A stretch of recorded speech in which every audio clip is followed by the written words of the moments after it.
আসসালামু আলাইকুম বন্ধুরা, আশা করি আপনারা সকলেই ভালো আছেন। বন্ধুরা, এমন একজন কয়েদি যাকে মৃত্যুর শাস্তি শোনানো হয়েছিল, এরপর যখন তার শেষ ইচ্ছে জানতে চাওয়া হলো, তখন সে এমন একটি ইচ্ছে পোষণ করল যা শুনে জেলের সবার মাথা ঘুরে গেল। সে বলল, আমার শেষ ইচ্ছে হচ্ছে আমার জীবনের শেষ রাত একজন কুমারী মেয়ের সাথে কাটাতে চাই, যে নিজ ইচ্ছায় আমার সাথে থাকবে। আপনারা মসজিদের মাইকে ঘোষণা করে দিন, এমন কোনো মেয়ে আছে কিনা যে আমার স্ত্রী হতে চায়। কয়েদির মুখে এমন কথা শুনে জেলের সকলেই অবাক হয়ে গেল। কিন্তু তারা কি সত্যি কয়েদির ইচ্ছে পূরণ করেছিল? সেই মেয়ে কোথা থেকে এসেছিল? আর বিয়ের রাতে কি হয়েছিল যা সবাইকে স্তব্ধ করে দিয়েছিল? এটা এমন একটি গল্প যা শেষ পর্যন্ত আপনার মনোযোগ ধরে রাখতে বাধ্য করবে। তাই এই ভিডিওটি শেষ পর্যন্ত দেখুন। আর ভিডিওটি ভালো লাগলে ভিডিওতে একটি লাইক দিন, আর সেই সাথে চ্যানেলে নতুন হলে চ্যানেলটিকে সাবস্ক্রাইব করুন। তো চলুন শুরু করি। বন্ধুরা, আমাদের এই গল্পটি যে পাঠিয়েছে, আমি তার ভাষাতে বর্ণনা করছি। আমার নাম ফারিহা রহমান, আর আমি 40 বছরের একজন লেডি ইন্সপেক্টর। আমার এই 40 বছরের পুরোটা জীবন থানা, আদালত, এই জেলের 4 দেয়ালের মধ্যেই কেটেছে। আমি আমার জীবদ্দশায় অনেক কয়েদি দেখেছি। কাউকে নিষ্পাপ মনে হতো, কাউকে দাগী আসামি মনে হতো, কিন্তু এর মাঝেও আমি একজন কয়েদির সাথে পরিচিত হয়েছিলাম যে আমাকে স্পষ্ট দ্বিধা দ্বন্দ্বে ফেলে দিয়েছিল। কয়েদির নাম্বার 917। তাকে দেখে কোনো সাধারণ কয়েদি মনে হতো না, সবসময় যেন অন্য কোনো জগতে সে ডুবে থাকতো। আমার পুরোপুরি তাকে না নিষ্পাপ মনে হতো আর না পাপী মনে হতো। শুধু যখনই আমি তাকে দেখতাম, আমার মনে হতো সে গভীর চিন্তায় মগ্ন রয়েছে। তার চেহারায় এক অপার্থিব প্রশান্তি ছিল, কিন্তু সে প্রশান্তি এক অজানা উদাসীনতায় জড়িয়ে থাকতো। যেন সবচেয়ে বেশি আমাকে যে বিষয়টি অবাক করে তুলতো তা হলো, সে ছিল মাত্র 19 বছরের। সে তো এখনও এই পৃথিবী ভালোভাবে দেখেনি, আর এখনই তার পৃথিবী ছেড়ে যাওয়ার সময় হয়ে গিয়েছিল। সে খুবই কম কথা বলতো, যেন তার কাছে বলার মতো কোনো ভাষা নেই, বা সে কথা বলতেই চাইতো না। আমার প্রায়ই ইচ্ছা করতো আমি ওকে জিজ্ঞেস করি, তুমি কি এমন পাপ করেছ যার শাস্তি মৃত্যু? কিন্তু ওর চেহারায় এমন উদাসীনতা ছেয়ে থাকতো যে আমার মুখ এমনিতেই বন্ধ হয়ে যেত। আইন ব্যবস্থায় কর্মরত থাকতে থাকতে আমি খুবই কঠোর মনের একজন মানুষে পরিণত হয়েছিলাম, কারণ আমার কাজটাই ছিল এরকম। কিন্তু 917 নাম্বার সেই কয়েদিকে দেখলে আমার মনে এক অদ্ভুত ধরনের দয়ার উদ্রেক হতো, যেন আমার মনের মধ্যে হাজারো প্রশ্ন আমাকে অস্থির করে তুলত। কিন্তু আমাদের জেলের নিয়ম কানুন ছিল খুবই কঠোর। এখানে জেলে থাকা কয়েদির সাথে কোনো সম্পর্ক স্থাপন বা তাদের প্রতি দয়া মায়া অনুভব করা একেবারেই নিষিদ্ধ ছিল। সেদিন আমি একটি নোটিশ পেলাম, 2 দিন পর কয়েদির নাম্বার 917-র মৃত্যুদণ্ড কার্যকর করা হবে। এ কারণে তাকে জীবনের শেষবারের মতো তার মা বাবার সাথে দেখা করার সুযোগ দেওয়া হবে। এই নোটিশ পড়ে আমার মনের মধ্যে এক অদ্ভুত ধরনের অস্থিরতা শুরু হলো। আমার মন খুবই অস্থির লাগছিল। আমার অস্থিরতা যেন শেষই হচ্ছিল না। আমি জানতাম প্রতিটি মৃত্যুপথ যাত্রীর কয়েদিকে তার শেষ ইচ্ছা জিজ্ঞাসা করা হয়। এটি তার সেই অধিকার যা তাকে মৃত্যুর পূর্বে অবশ্যই দেওয়া হয়। এটি হতে পারে তার কোনো পছন্দের খাবার খাওয়ার ইচ্ছা, তার কোনো প্রিয় ব্যক্তির সাথে দেখা করার ইচ্ছা, বা যে কোনো ধরনের ইচ্ছা। কয়েদির ইচ্ছা পূরণের সম্পূর্ণ চেষ্টা করা হয়। কয়েদির নাম্বার 917, যার নাম ছিল রেহান, সেদিন সে তার মায়ের সাথে দেখা করল। ওই মহিলা তার ছেলেকে জড়িয়ে ধরে কাঁদছিল আর বারবার বলেছিলেন, বাবা, আমার সম্পূর্ণ বিশ্বাস রয়েছে আল্লাহ তোকে শাস্তি থেকে বাঁচিয়ে নেবেন। ওই মহিলার কথাগুলো আমার কানে বাজতে থাকলো। একজন মায়ের এই মিথ্যা প্রত্যাশা আমার দৃষ্টিতে অসম্ভব ছিল। শাস্তি শোনানো হয়ে গিয়েছিল, আর একবার শাস্তি ঘোষণা করা হলে কোনো ধরনের সিদ্ধান্ত ফেরত নেওয়া হয় না। কিন্তু এই মহিলা খুবই আত্মবিশ্বাসী ছিল যে তার ছেলে নিরপরাধ আর সে কোনো না কোনোভাবে শাস্তি থেকে রেহাই পাবে। সেদিনই আমি নোটিশ পেলাম রেহানের কাছ থেকে তার শেষ ইচ্ছা জানার জন্য। এটি ছিল তাকে শেষবারের মতো তার পরিবারের সদস্যর সাথে দেখা করতে দেওয়ার নোটিশ। আমি ভেবেছিলাম হয়তো ছেলেটি বলবে সে তার বাড়ির লোকদের সাথে আরও কিছুটা সময় কাটাতে চায়, কারণ এই ধরনের পরিস্থিতিতে মানুষ সাধারণত বড় কোনো ইচ্ছা প্রকাশ করে না। কিন্তু আমি এটা কখনোই ভাবিনি যে তার শেষ ইচ্ছা এতটা অদ্ভুত হবে, যা শুনে আমি চমকে উঠব। আমি তার সামনে আসলাম এবং প্রথমবারের মতো ওর সাথে কথা বলার প্রস্তুতি নিলাম। কিছু সময় চুপ থাকার পর আমি নরম কণ্ঠে তাকে জিজ্ঞাসা করলাম, রেহান, তোমার কি কোনো শেষ ইচ্ছা আছে? থাকলে বলো, আমরা যে কোনো ধরনের ইচ্ছা পূরণ করার সর্বোচ্চ চেষ্টা করব। কিছুক্ষণ আমার দিকে তাকিয়ে থেকে ক্ষীণ কণ্ঠে সে বলল, আমার একটা শেষ ইচ্ছা রয়েছে আর আমি চাই আপনি আমাকে ওয়াদা করুন যে আমার সেই শেষ ইচ্ছা আপনি পূরণ করবেন। আমি তাকে ভরসা দিয়ে বললাম, প্রতিটি কয়েদির অধিকার রয়েছে তাদের মৃত্যুর পূর্বে তাদের শেষ ইচ্ছা পূরণের। আমি তোমাকে কথা দিচ্ছি, আমি তোমার শেষ ইচ্ছা পূরণ করার সর্বোচ্চ চেষ্টা করব। আমি খুবই অবাক হচ্ছিলাম এটা ভেবে যে সে এতটা স্পষ্টভাবে তার এই ধরনের শেষ ইচ্ছা প্রকাশ করছিল। আমি বললাম, চলো, এসপি সাহেব নিজে তোমার কাছ থেকে তোমার শেষ ইচ্ছার কথা শুনবেন। আমি রেহানকে নিয়ে এসপি স্যারের রুমে আসলাম। এসপি স্যার তাকে দেখে জিজ্ঞাসা করলেন, রেহান বাবা, তোমার শেষ কোনো ইচ্ছা রয়েছে কি? থাকলে বলো। আমি অবাক হচ্ছিলাম এটা দেখে যে এসপি স্যার তার সাথে কতটা নরম কণ্ঠে কথা বলছিলেন। সাধারণত এরকমটা হয় না, কিন্তু হয়তো উনি সত্য কথাটা জানতেন। হয়তো উনি জানতেন ছেলের অপরাধ এবং তাকে মৃত্যুদণ্ড কেন দেওয়া হয়েছে। এখানে অধিকাংশই কয়েদির অপরাধ কম ছিল, কিন্তু শাস্তি হতো কঠোর। অথচ বড় বড় অপরাধীরা মুক্তভাবে ঘোরাফেরা করত। রেহান একটা দীর্ঘশ্বাস ফেলে বলল, আমার জীবনের শেষ ইচ্ছা হচ্ছে আমি আমার জীবনে প্রথম এবং শেষবারের মতো বিয়ে করতে চাই।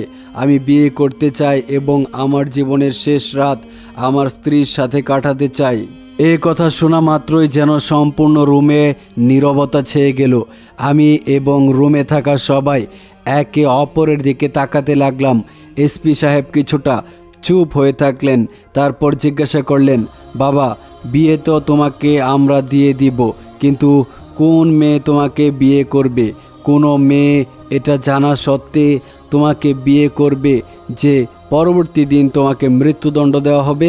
তুমি একজন মৃত্যুদণ্ডপ্রাপ্ত কয়েদি আর তোমার বয়স এতটাই কম যে তোমার বাড়ির লোকেরা কোনো মেয়ের পরিবারকে টাকা দিয়ে তোমার বিয়ে দিতে পারবে না। তুমি একজন গরিব পরিবারের ছেলে, আর কোনো মেয়ে কি এত সহজে একজন গরিব ছেলেকে বিয়ে করবে? তাও এমন একজনকে যার মৃত্যুদণ্ড কার্যকর করা হবে দুদিন পরেই। তাহলে কেন নিজের জীবনের শেষ সময়টুকু নষ্ট করতে চাও?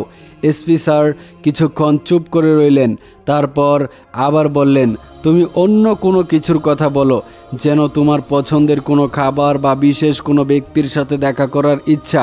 আমরা তোমার জন্য সব কিছু করতে রাজি, কিন্তু বিয়ে দেওয়াটা সম্ভব নয়। তুমি একজন মৃত্যুদণ্ডপ্রাপ্ত কয়েদি, তোমাকে কেউ বিয়ে করতে রাজি হবে না। আমরা কিভাবে তোমার বিয়ে দিব? কিন্তু রেহান জিদ ধরে বসে থাকলো। সে বলল, এসপি স্যার, আমি প্রথমেই বলেছি আমার শেষ ইচ্ছা বিয়ে, কিন্তু আপনি চিন্তিত হবেন না। আমি এমন একটি উপায় বলবো যার মাধ্যমে আমার বিয়ে খুব সহজেই হয়ে যাবে। রেহানের কথা শুনে এসপি স্যার অবাক দৃষ্টিতে তাকে দেখতে লাগলেন। তিনি যেন গভীর চিন্তায় মগ্ন হয়ে গিয়েছিলেন, যেন আশঙ্কা করছিলেন যে রেহান জেলখানার কোনো মহিলা কর্মী বা অন্য কাউকে বিয়ে করার জন্য বলবে। কিন্তু রেহান যা বলল তা এর থেকেও বেশি অবাক করে দেওয়ার মতো ছিল। রেহান বলল, আপনারা শুধু মসজিদের মাইকে ঘোষণা করে দিন রেহান খান এমন এক মেয়েকে বিয়ে করতে চায় যে তাকে বিয়ে করতে রাজি তার মৃত্যুদণ্ড কার্যকর হওয়ার একদিন পূর্বে। এই কথা শোনা মাত্রই যেন সম্পূর্ণ রুমে নীরবতা ছেয়ে গেল। সবাই আবার একে অপরের দিকে তাকালো। কথাগুলো এতটাই অদ্ভুত ছিল যে শুনে অবিশ্বাস্য লাগছিল। রেহান আমাদের সকলের কাছ থেকে ওয়াদা নিল যে যদি কোনো মহিলা বা কোনো মেয়ে তাকে বিয়ের জন্য রাজি হয় তাহলে আমরা তাকে বিয়ে করতে বাধা দেব না এবং সে সারা রাত সেই বিবাহিত স্ত্রীর সাথে সময় কাটাতে পারবে। তার চালাকির জন্য আমরা বিষয়টি নিয়ে ভাবতে বাধ্য হলাম। এসপি স্যার কিছুক্ষণ চুপ করে রইলেন, তারপর বললেন, আমার বিশ্বাস কোনো মেয়েই তোমাকে এই শর্তে বিয়ে করতে রাজি হবে না। কোনো মেয়ে কেনই বা নিজ ইচ্ছায় তার নিজের জীবনকে নষ্ট করবে? একদিনের জন্য তোমার স্ত্রী হওয়ায় তার লাভটা কি? কেউ কেন তার পরিবারের বিরুদ্ধে গিয়ে তোমাকে বিয়ে করবে? কিন্তু রেহানের উপর আমাদের কোনো কথারই প্রভাব পড়ল না। সে শান্ত কণ্ঠে বলল, আপনারা ঘোষণা করে দিন, এটাই শেষ ইচ্ছা আমার। যদি কেউ রাজি না হয় তাহলে আমি অন্য কোনো ইচ্ছা পোষণ করব না। এতে আমার মৃত্যুদণ্ড কার্যকর হলে হবে। রেহানের জেদ আমাদের হার মানাতে বাধ্য করলো। আমরা মসজিদে ঘোষণা করে দিলাম, মৃত্যুর শাস্তিপ্রাপ্ত রেহান খান, যার দুদিন পরেই মৃত্যুদণ্ড কার্যকর করা হবে, তার শেষ ইচ্ছে একটি মেয়েকে বিয়ে করা। যদি কোনো মেয়ে রেহানকে বিয়ে করতে রাজি থাকে তাহলে যেন সে এসে জেলখানায় যোগাযোগ করে। পুরো এলাকায় ঘোষণা করে দেওয়া হলো। কিন্তু আমাদের মনে একটাই বিশ্বাস ছিল, কোনো মেয়ে এই শর্তে রাজি হবে বলে মনে হয় না এবং রেহানকে বিয়ে করবে বলে মনে হয় না। রেহান খুব গরিব ঘরের সন্তান ছিল আর আমাদের বিশ্বাস ছিল কোনো মেয়ে এই শর্তে তাকে বিয়ে করতে রাজি হবে না। কিন্তু তবুও আমরা তার শেষ ইচ্ছা অনুযায়ী ঘোষণা করে দিলাম। আমাদের কাছে বিষয়টি সম্পূর্ণ মাজার মতো লাগছিল, একটি অসম্ভব ঘটনা মনে হচ্ছিল। কিছুক্ষণ পরে আমাদের জেলখানার দপ্তরি দৌড়ে এসে বলল, জেলের গেটে একটি মেয়ে বিয়ের কনের বেশে দাঁড়িয়ে আছে আর তার সাথে একজন কাজী সাহেবও আছেন। এই কথা শুনে আমি আর এসপি স্যার অবাক হয়ে বাহিরে বের হয়ে আসলাম। আমাদের সামনে একটি মেয়ে দাঁড়িয়েছিল যার বয়স 17 থেকে 18 বছর হবে। সে সত্যিকার অর্থে একদম নববধূর বেশে ছিল, একদম সেজেগুজে, সম্পূর্ণ বিয়ের পোশাকে। তার সাথে একজন কাজী সাহেব ছিলেন যার হাতে বিয়ের কাগজপত্র ছিল। এসপি স্যার সন্দেহের দৃষ্টিতে জিজ্ঞাসা করলেন, মৌলভী সাহেব আপনি কে আর এই মেয়েকে? ওই কাজী সাহেব তখন বললেন, এই মেয়েটি আমার কাছে এসেছিল এবং বলল আমি যাতে তার বিয়ে পড়াতে যাই আর তার সাথে যেন আমি জেলখানায় আসি। কারণ জিজ্ঞাসা করলে সেই মেয়েটি আমাকে বলল তার স্বামীর দুদিন পর মৃত্যুদণ্ড কার্যকর করা হবে।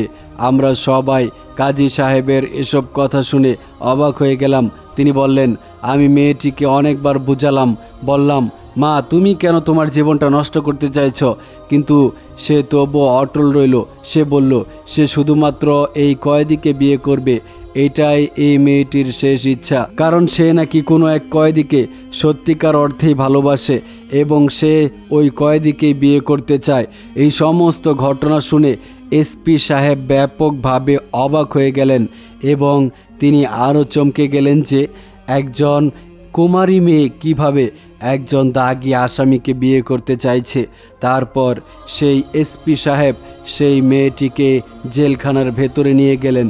জেলখানার ভেতরে নিয়ে যাওয়ার পর সেই রেহান এবং এই মেয়েটিকে এক জায়গায় করা হলো এবং এসপি সাহেব তখন জিজ্ঞাসা করতে লাগলেন, আসল ঘটনাটা আসলে কি হয়েছে? তুমি এইভাবে জেলখানায় আসলে এবং তোমার মৃত্যুদণ্ডের ঘোষণাও হয়ে গেল, আর এই মেয়েটি বাকে? কোনো মেয়ে যেখানে রাজি হবে না সেখানে এই মেয়েটি কেন তোমাকে বিয়ে করতে রাজি হয়ে গেল? তখন রেহান বলল, এই মেয়েটি ছিল আমার স্কুল জীবনের সাথী। তার সাথে আমার অনেক আগে থেকেই ভালো বন্ধুত্ব ছিল।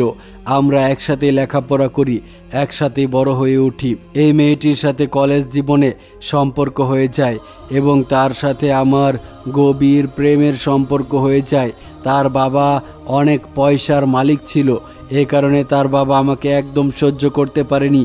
তাই তার বাবার বিশেষ চক্রান্তের মাধ্যমে আমি বড় ধরনের আসামিতে রূপান্তরিত হই। মূলত আমি ছিলাম একজন নিরপরাধ ছেলে, আমার কোনো দোষ ছিল না। তার বাবা আমাকে ফাঁসিয়ে দিয়েছে এবং তার মেয়ের জীবন থেকে যেন আমি সরে যাই, এই ব্যবস্থাই করা হয়েছে, যে কারণে আমার এখন মৃত্যুদণ্ড হচ্ছে। আর এ কারণেই সেদিন আমার মা বলেছিলেন, আমার পরিবার জানতো যে আমি নির্দোষ, এ কারণে আমার পরিবার বারবার আমার সাথে দেখা করতে এসে বলে যায় যে কোনোভাবেই হোক আল্লাহ আমাকে হেফাজত করবেন। তারপর মেয়েটিকে জিজ্ঞাসা করা হয়, মেয়েটিও বলে আমার সাথে তার এতদিনের সম্পর্ক এবং আমরা একে অপরকে অনেক ভালোবাসি, সেই সাথে আমরা বিবাহ বন্ধনে আবদ্ধ হতে চাই। যখন রেহানের কথা আমি মাইকে ঘোষণা শুনলাম তখন আমি চুপি চুপি চলে আসলাম। তখন সেই এসপি সাহেব বলল, কিন্তু তোমার বয়স আর কত, তুমি এভাবে প্রাপ্তবয়স্ক না হয়ে বিয়ে করতে পারো না। তখন সেই মেয়েটি তার সাথে আনা কাগজপত্র দেখালো। তখন সেখানে দেখা গেল সে ইতিমধ্যে 18 বছরে পৌঁছেছে, যার কারণে সে নিজ ইচ্ছায় বিয়ে করতে পারবে। আর এ কারণে এসপি সাহেবও তাদেরকে নিষেধ দিল না এবং তাদের বিয়ে সেদিন করিয়ে দেওয়া হলো। এবং এসপি সাহেব এই বিষয়টা নিয়ে ভালোভাবে তদন্ত করলেন। তদন্ত করার পর সেই মেয়ের জবানবন্দি নেওয়ার পর, সেই সাথে রেহানের কাছ থেকে সমস্ত তথ্য জানার পর এসপি সাহেব এই ব্যাপারটাকে গভীরভাবে ব্যাখ্যা বিশ্লেষণ করলেন এবং এই ব্যাপারটি নিয়ে তিনি তদন্ত চালালেন। সব কিছু দেখে তিনি বুঝতে পারলেন যে রেহান আসলে একজন নির্দোষ ছেলে আর রেহানকে মূলত ফাঁসিয়ে দেওয়া হয়েছিল। তারপর রেহানের সাথে সেই মেয়েটির বিয়ে হয়ে যায় এবং রেহানকেও মুক্তি দেওয়া হয়। ঘটনাটি আপনাদের কাছে কেমন লেগেছে তা অবশ্যই কমেন্ট করে জানাবেন। ভিডিওটি ভালো লাগলে অবশ্যই ভিডিওতে একটি লাইক করে দিবেন। সেই সাথে আরও ইসলামিক ভিডিও পেতে আমাদের এই চ্যানেলটি সাবস্ক্রাইব করে পাশে থাকা বেল আইকনটি প্রেস করে দিন। ভালো থাকবেন। আসসালামু আলাইকুম ওয়া রাহমাতুল্লাহি ওয়া বারাকাতুহু।